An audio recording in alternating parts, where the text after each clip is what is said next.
Global વોર્મિંગને રોકવા માટે પર્યાવરણને બચાવવું ખૂબ જ જરૂરી બન્યું છે। ત્યારે સેવા પરમો ધર્મના વિચારધારા સાથે સંકળાયેલ RAR ફાઉન્ડેશન દ્વારા આજે 1 વર્ષ પૂર્ણ થતાં રાજ્યના જુદા જુદા જિલ્લાઓમાં વૃક્ષો વાવવાની કામગીરી કરવામાં આવી રહી છે। જે અંતર્ગત RAR ફાઉન્ડેશન દ્વારા અમદાવાદના હાથીજણ વિસ્તારમાં 2100 જેટલા વૃક્ષો વાવીને તેનું જતન કરવાની આ કાર્ય હાથ ધર્યું છે। આ ઉપરાંત RAR ફાઉન્ડેશન દ્વારા સેવાકીય પ્રવૃત્તિ કરવામાં આવે છે। તેમાં ચોપડા વિતરણ ઉપરાંત હોસ્પિટલમાં ફ્રૂટ વિતરણ પણ કરવામાં આવે છે।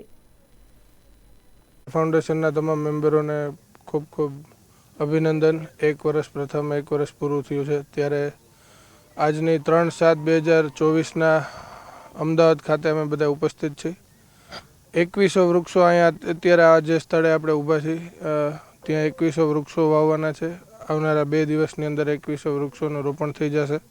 એવી જ રીતે ગુજરાતના 33 જિલ્લામાં 11,000થી વધારે વૃક્ષો વવાય છે અને આખા 33 જિલ્લા અને સાથે સાથે 10થી વધારે તાલુકાઓમાં અને અનેક ગામડાઓમાં પણ આવા કાર્યક્રમો આખા ગુજરાતમાં ચાલુ છે અને 11,600 700 થતા હતા એટલે અમે 11,000નો ટાર્ગેટ છે અમારો।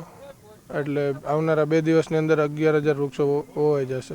ગાંધીનગર સરકારી સ્કૂલોમાં ચોપડા વિતરણનું આયોજન સવારે રાખવામાં આવ્યું હતું અને જનાના હોસ્પિટલ હોય કે પછી સિવિલ હોસ્પિટલ હોય એવી રીતે ગુજરાતની અલગ અલગ શહેરમાં સિવિલ હોસ્પિટલોમાં ડિલિવરી કરવાના હોય અને ગરીબ બહેનો દીકરીઓ કે પછી બીજા ગરીબ દર્દીઓને ફ્રૂટનું વિતરણ પણ કરવામાં આવ્યું છે હોસ્પિટલમાં।